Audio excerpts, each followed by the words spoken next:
My name is Alwyn Barr, and I'm a professor emeritus of history at Texas Tech University.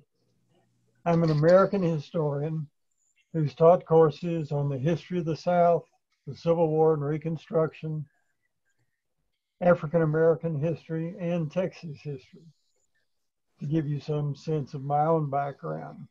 I've also written articles and books on these topics, including a book on the battle for San Antonio, which is entitled Texans in Revolt. As I go through my presentation, please write down any questions that you may have. I will provide my email at the conclusion of my talk and will be happy to answer your questions by email.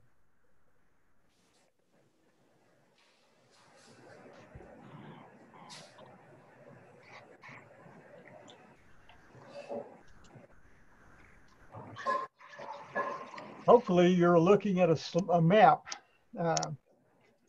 And the map, of course, shows the United States in the 1830s, which just barely extended west of the Mississippi River. And it shows a large block of territory in what is now the Southwest that was claimed by Spain. Well, Mexico had gained its independence, fought its own war of independence, and gained control of this territory, or at least claimed control of the territory. What we need to understand is that most of the people living in that territory were actually Native Americans, American Indians. And the Mexican government would like to expand its settlements. It had a few scattered settlements through this area, and it wanted to expand its control of the area.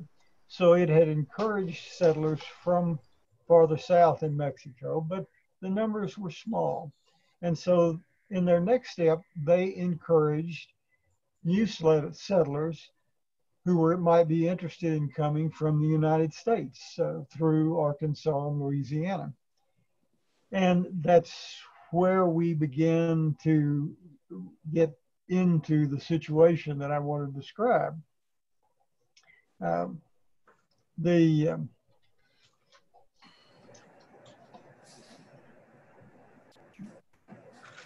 is growing tension between the new settlers from the United States who have their own ideas about local government as opposed to the view of the Mexican government. This is a period when Santa Anna is gaining political leadership, and he tends to ignore things like local rights and is a bit more heavy-handed in terms of his way of governing. So we're thinking in those terms. The pain that we're going to talk about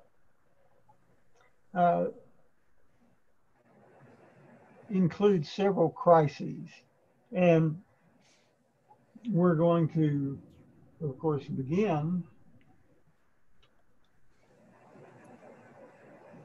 by looking at a situation that develops at Gonzales. That's one of the settlements near San Antonio. The Mexican government had given the people in Gonzales a cannon to help protect themselves from attack by Native Americans, American Indians. But as the tensions began to grow and the Texans, especially those from the United States, began to grumble or protest actions by the Mexican government, the Mexican authorities decided they ought to take that cannon back. And so the Mexican commander in San Antonio sends about 100 dragoons to Gonzales to get this cannon. Well, there are Texans who gather from not only Gonzales, but neighboring communities, so that they have probably 140, 150 men. And they refuse to give up the cannon. What you see in the picture is a flag that they created with a cannon on it saying, "Come and take it." obviously they were going to defend against the Mexican soldiers coming and taking it. Well, as a result, there is going to be a skirmish there at Gonzales. The Mexican troops are going to retreat to San Antonio, and the Texans kind of gather and form a kind of army, and we'll talk about what that army is like. But the army is in a certain amount of turmoil at first. You know, there's several different small companies of men from different settlements. It's hard to just figure out who's in command until Stephen F. Austin arrives. And Austin was the best known of all the leaders who had brought settlers from the United States. And so the army agrees that Austin ought to be the commander. And Austin describes his plan, what he hopes will be their plan, by saying, "But one spirit and one purpose animates the people of this part of the country, and that is to take Bear," meaning San Antonio, "and drive the military," meaning the Mexican military, "out of Texas." Well, the Texas Army that Austin commands there at Gonzales is made up primarily of old settlers who had come in the 1820s, come to Texas from the United States, and additional people coming from the United States in the early 1830s. They were mostly Southerners, farmers. There were scattered among them a few merchants and doctors, a lawyer, an attorney, craftsman. So it's somewhat diverse. And they are going to be joined early in this confrontation by three companies coming all the way from the United States. And those companies included some Northerners and some European immigrants. So the army is becoming even more diverse.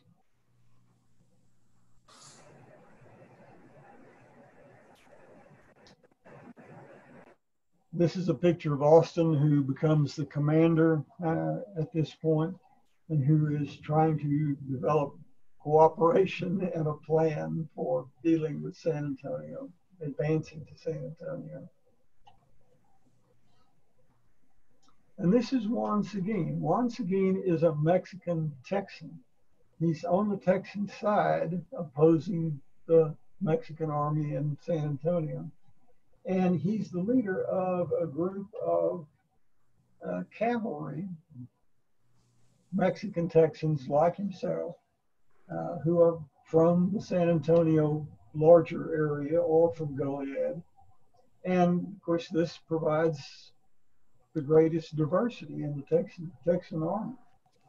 And to complete that picture, we might also note that there were a couple of African Americans in the Texan army. One was a free black man, and the other was a slave.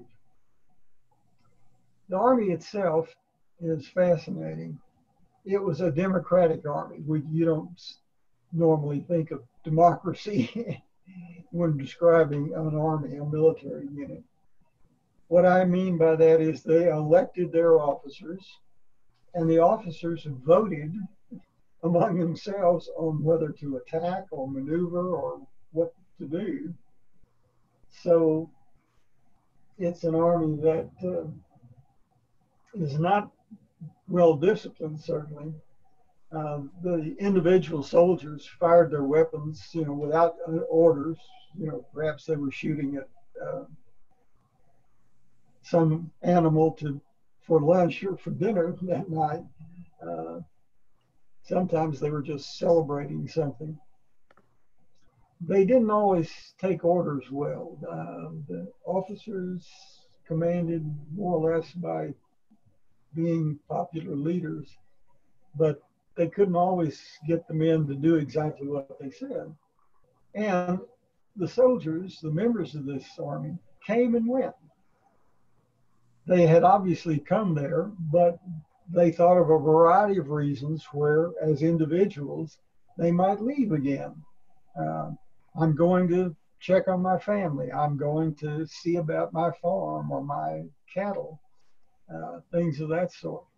Nevertheless, the army grows, the Texan army. It begins with about 300 men, and actually at its peak at one point was around 800. Usually the figures fluctuated, of course, and normally that fluctuation was from anywhere from 400 to 700. And the appearance of this army is fascinating. And I want to read you very quickly the description written by one of the volunteers. This is one of the soldiers who's talking about the Texan army.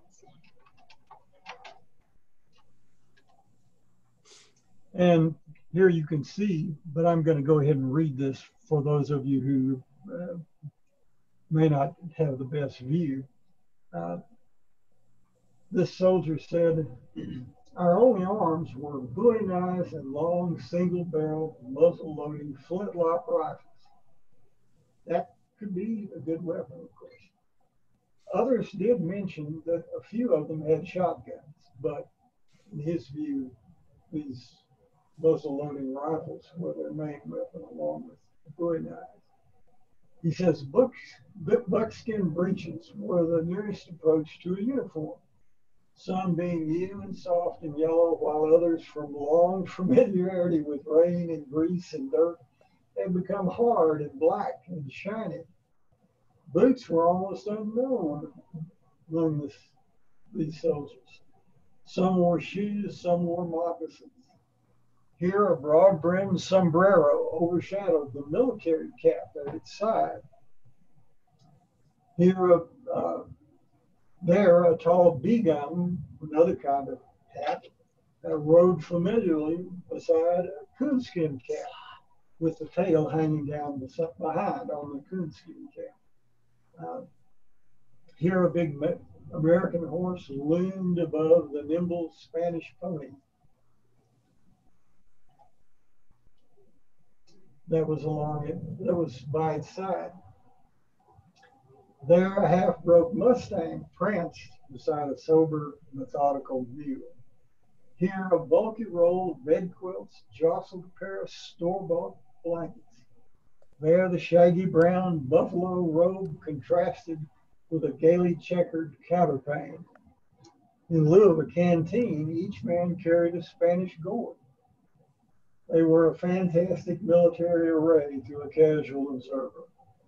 So, with the old cannon flag that you saw in an earlier slide flying at the head, and the artillery, meaning the cannon from Gonzales, flying at the heels of two yokes of longhorn Texas steers, occupying the post of honor in the center, we filed, and remember this is one of the soldiers talking, we filed out of Gonzales and took up the line of march for San Antonio.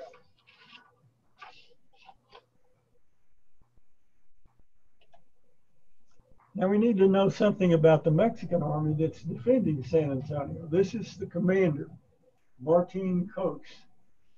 Cox, a general. Cox had about 750 men, but half of them had just arrived and were not really familiar with San Antonio.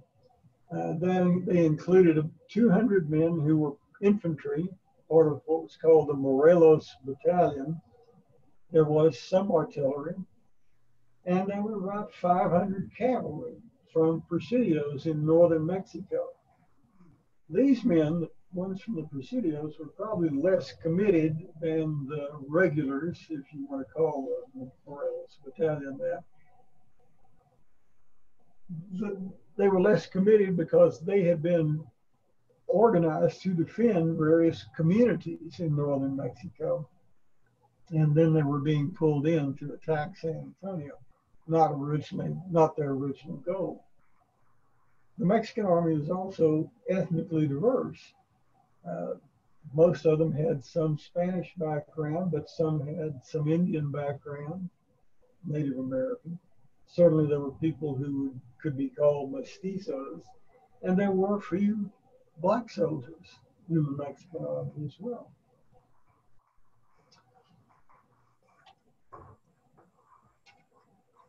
Coast had fortified the two plazas in San Antonio. And here we have a picture of an artist's drawing of one of those, the military plaza, as it was called. And Cos established his infantry to guard these plazas. That's one good reason for looking at them.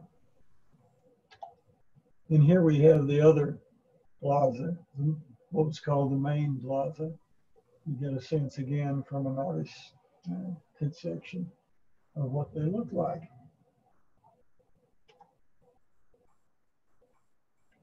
And to give you a better sense of some of the buildings, this is the governor's palace, which still exists today, I think.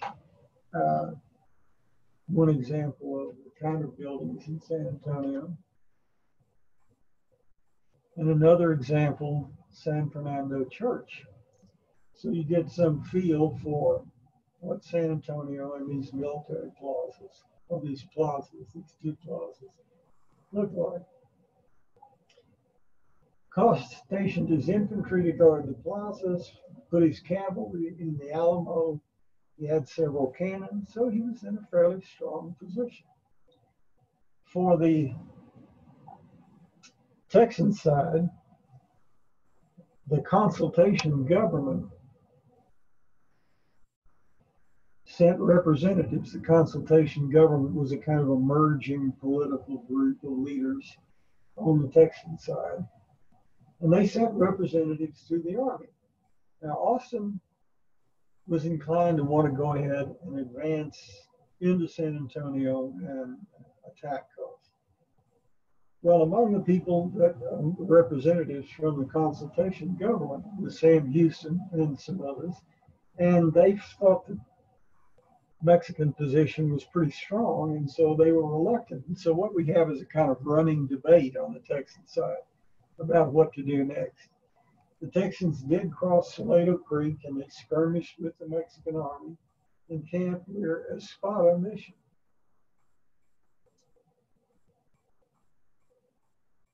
From the Texan side, about 90 men, and these men were led by James Fannin and James Boyd. Boyd and Fannin led this group of 90 men, and they advanced to Concepcion Mission. And then here we have Concepcion as probably it looked at that time.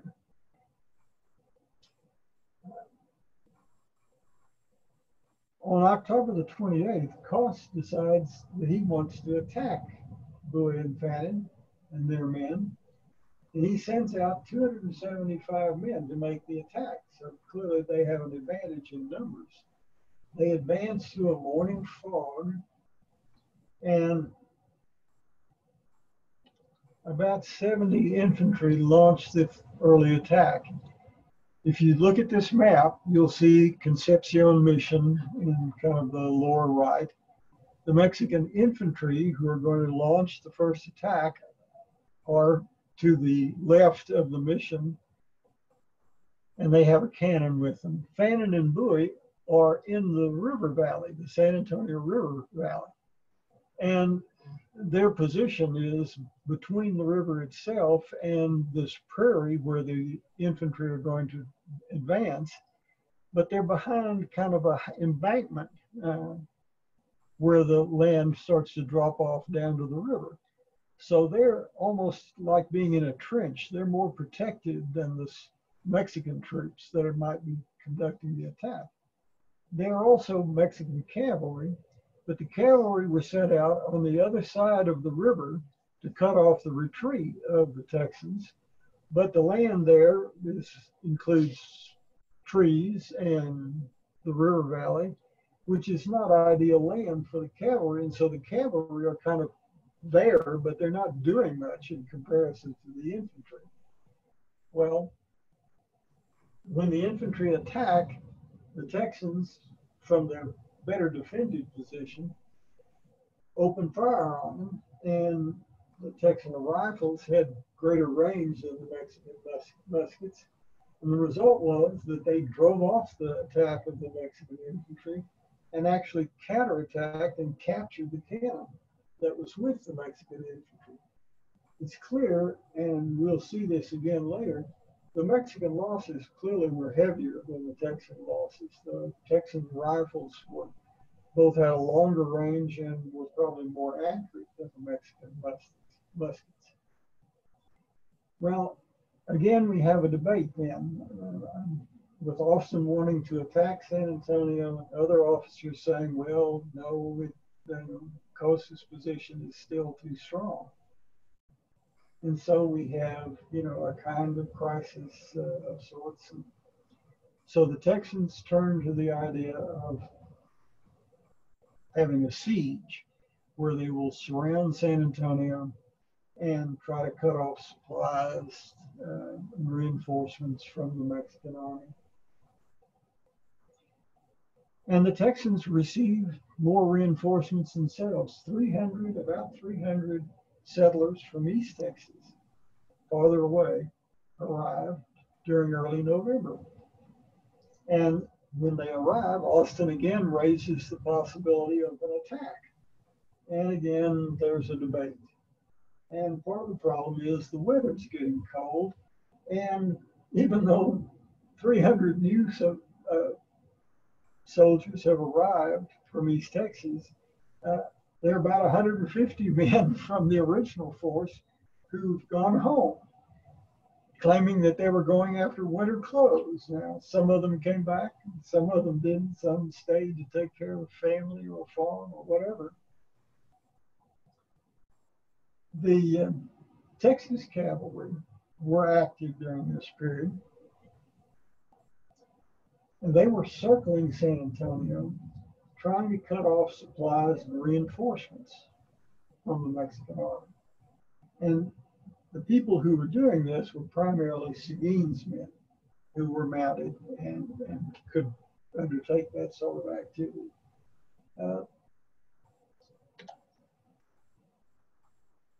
Here we have William Travis. Travis commanded one of the companies at San Antonio. He was set out to assist in the scouting and captured 300 Mexican horses that were being grazed 50 miles south of San Antonio. Some of the horses connected to the Mexican cavalry. Costa at this point sends Colonel Domingo de Garchea to the Rio Grande looking for supplies and reinforcements. And this is in mid-November.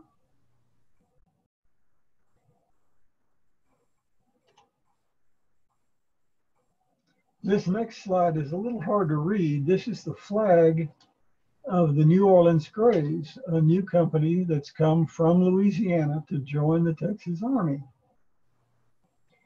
They're about 120 men. And again, the arrival of reinforcements generates one of these debates. Austin wants to attack, other officers are still reluctant. At about this point, the consultation government, the government that was developing on the Texas side, decides that it needs to send commissioners to the United States to encourage more supplies and more reinforcements for the Texans.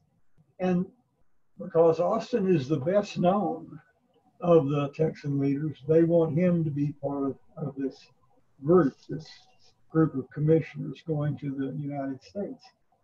And so Austin leaves the army at this point. I'm sure he was probably tired of debating his officers. And Edward Burleson, who you see in this picture, is elected. Remember, this is a Democratic army. They elect Burleson as their new commander. And this is on November the 24th, well into the fall. 2 days later, a scout named Deaf Smith, a good scout, but obviously with some hearing problems, reported that Mexican cavalry were approaching. And the rumor that ran through the Texas Army was that this Mexican cavalry was bringing pay to the Army soldiers, the Mexican soldiers in San Antonio.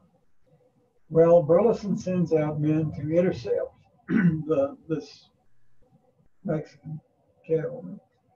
Each side sends out reinforcements. There's attack and counterattack. Ultimately, all the Mexican soldiers who were still either hadn't been captured or killed withdraw into San Antonio. And again, Mexican losses are clearly heavier. And as part of the fight, this new group of Mexican soldiers that arrived were bringing hay for the horses of the Mexican cavalry. And so this skirmish becomes known as the grass fight, which is a kind of humorous comment from the point of view of probably both sides. Well, by the end of November, both sides are having some worries. Fannin and Travis leave to join what is aimed at organizing a regular army, a more uniform army. So they're gone from the Texas Army at San Antonio. Boyd proposes establishing a winter camp at Goliad, so he would leave as well. Then a new situation develops, a kind of new crisis, if you will. Some Texas civilians in San Antonio had been held under kind of house arrest, but now they're released and they tell Burleson that there is a way to get into the town, to attack. And so Burleson orders an attack on December the 4th. But then he gets word that maybe Coss knows that there's going to be an attack, and so he calls it off.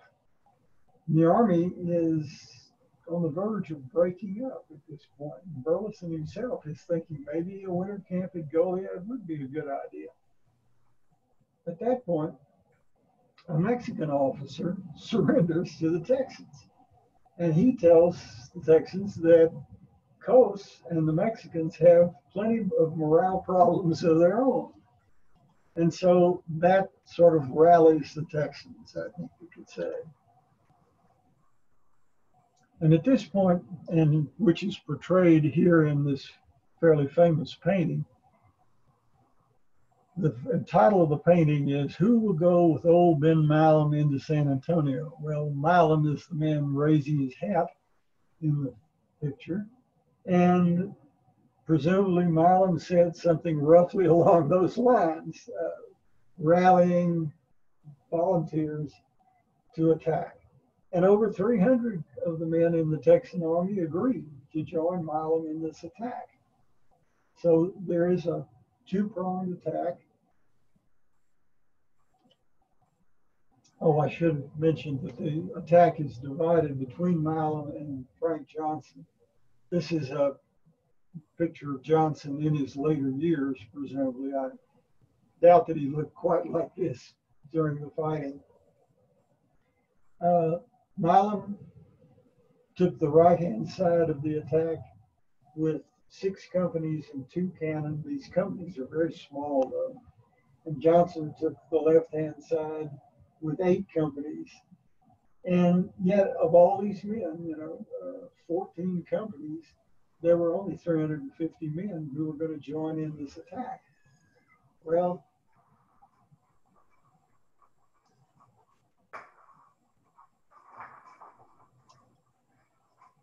this is a map, and it gives you some sense that Johnson and Milam are going to be attacking from the right over here, and you see the San Antonio River wandering through the town. You can see the location of the Alamo and kind of the upper part of the picture on one side of the river. And you see indications that Concepcion goes out to Concepcion Mission, that sort of thing. So you have some kind of feel for what's about to happen here. J.C. Neal, commanding the artillery on the Texan side, he bombards the Alamo starting at 5 a.m. in the morning on December the 5th.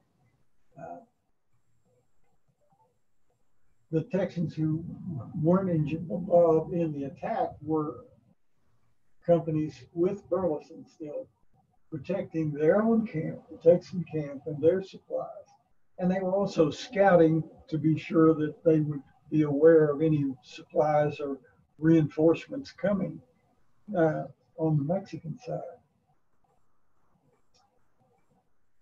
Well, Cos felt forced to keep men in the Alamo, and as a result, Burleson started to send some reinforcements into the fight. The Texans, and this, I should stop at this point and point out, this is a sketch, probably the earliest one that we have of the Alamo as it appeared during this time period. So you get a sense again of what an important building, which will of course become even more important later, what it looked like.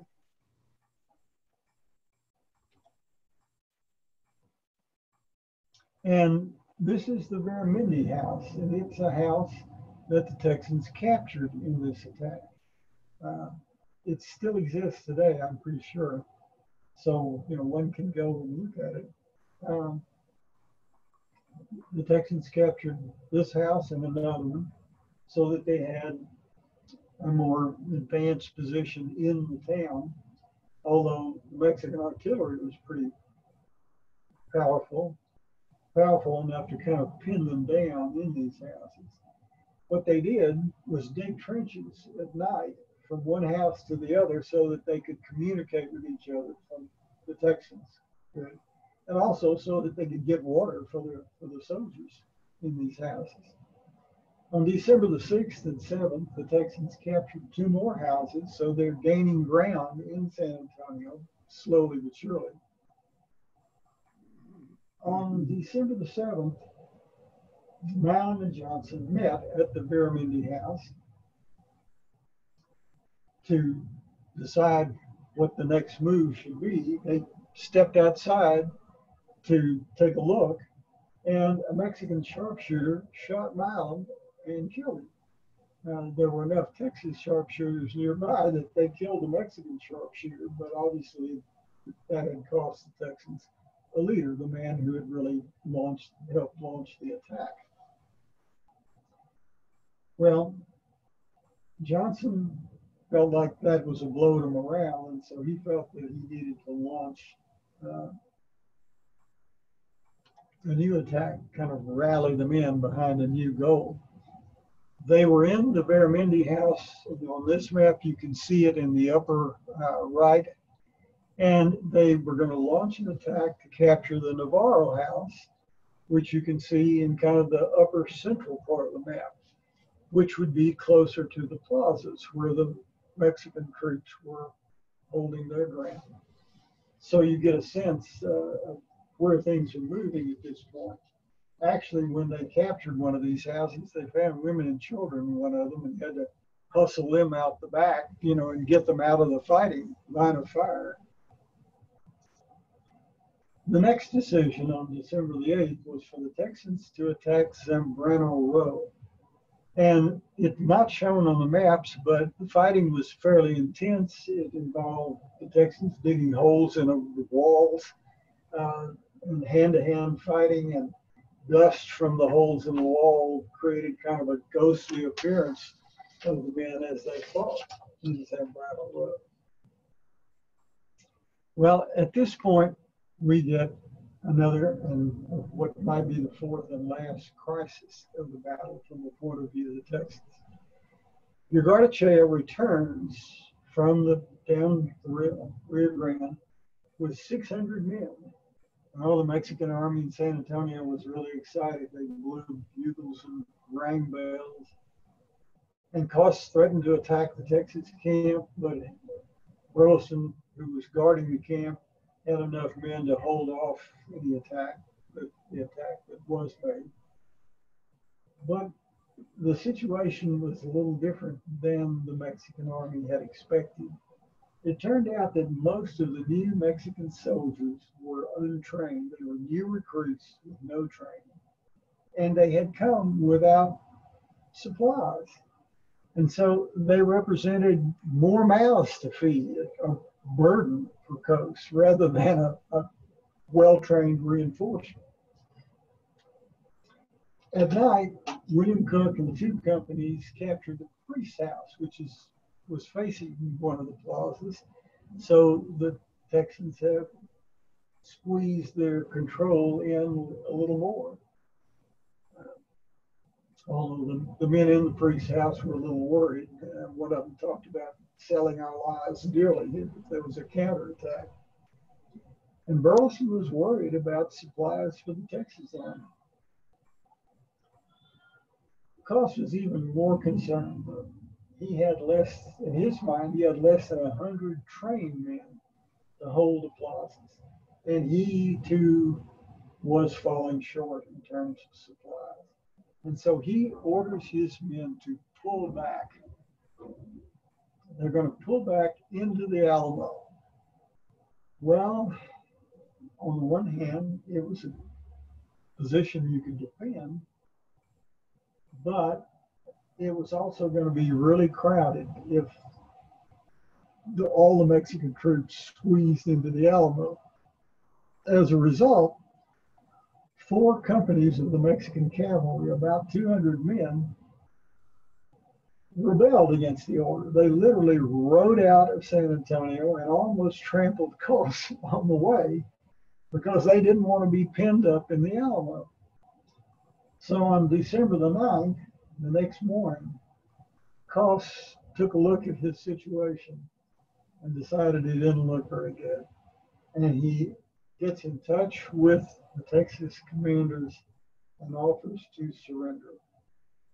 And they were perfectly happy to take his surrender because they had problems of their own. What they did was parole the Mexican soldiers. The parole said, you can't fight again against us unless your parole has been exchanged for Texas soldiers who have been captured by the Mexican army. Not only that, but they also had to promise that they wouldn't oppose the Mexican Constitution of 1824. There were people among the Texans who thought that if they could just defend that Constitution, which granted some local rights, they'd be in better shape because Santa Anna was overriding the Constitution at that time. So by sending off Coast and his men, they avoided having to feed them, which was probably the most important thing. But the Texans also captured about 400 muskets and several cannon. So obviously they had some real success in terms of strengthening their own position. And again, in the fighting in San Antonio, Mexican losses were heavier, probably 4 or 5 times as great as the Texan losses in terms of killed and wounded. Well, at this point, we need to think about the importance of the Battle for San Antonio. Let me run through this quickly. What we have are Bowie, Travis, Fannin, and Johnson, who will later provide leadership at the Alamo and at Goliad. Burleson and some of the men who had been at San Antonio joined the army under Houston and fought at San Jacinto. The captured artillery and defenses, fortifications at San Antonio helped the men who did defend the Alamo in early 1836 when the Mexican army under Santa Anna comes back. And the Texan capture of San Antonio left Santa Anna without a base in Texas in 1836, and it caused him to focus on recapturing San Antonio. As a result, the Texas government, emerging government that's operating at this time, has time to write the Texas Declaration of Independence from Mexico, which puts the whole battle, the whole war in a different light. And Houston has time to begin to raise the army, to gather men, to raise the army that will fight and win at San Jacinto and thus win Texas independence. So the battle for San Antonio clearly shaped events that followed. Thank you. That's the end of my presentation. And as you can see from this slide, this picture, if you have questions, please email me at the following address, which is alwyn.barr@ttu.edu. Thank you again. Thank you everyone for coming. Hope you enjoyed it.